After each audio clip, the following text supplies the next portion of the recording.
Karena tidak menjaga meja biliar, seorang ayah tega menganiaya dua orang anaknya yang masih di bawah umur di Payakumbuh. Kasus penganiayaan ini terungkap setelah sang istri melaporkan kejadian yang dialami oleh anak-anaknya setelah tersangka ditangkap karena kasus narkoba. Dua bocah warga Situjuh Kabupaten 50 Kota mendatangi Mapores Payakumbuh dengan ditemani saudaranya. Dua bocah yang masing-masing masih berusia 15 tahun dan 10 tahun ini dimintai keterangannya oleh petugas dari unit PPA Polres Payakumbuh terkait kasus penganiayaan yang menimpanya.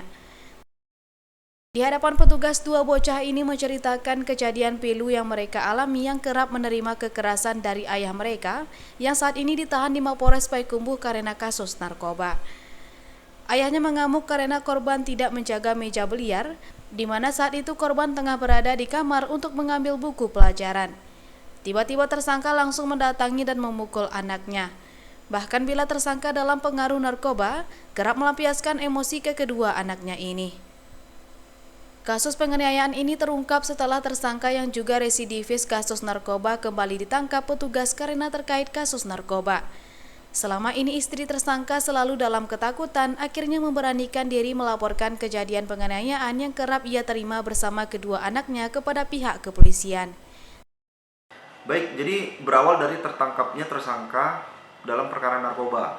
Kemudian istrinya sendiri melaporkan tersangka karena tersangka ini kerap emosi kepada kedua orang anaknya dengan memukulkan tali tambang kepada anaknya dengan alasan tidak mau menunggu usaha biliar yang ada di rumahnya. Kemudian kita cocokkan dengan keterangan ibu korban bahwa tersangka ini sering mengkonsumsi narkoba, sangat emosi dengan pengaruh narkoba, kemudian meluapkan emosinya kepada anak-anaknya seperti itu. Kemudian dengan hasil visum banyak sekali luka-luka di sekujur kedua anaknya tersebut. Undang-undang kita gunakan Undang-Undang KDRT dengan ancaman hukuman 4 tahun penjara. Kini tersangka terancam pasal berlapis, yakni kekerasan dalam rumah tangga dan kasus narkotika. Dari Kota Payakumbuh, Ikhlasul Ihsan, Denai TV.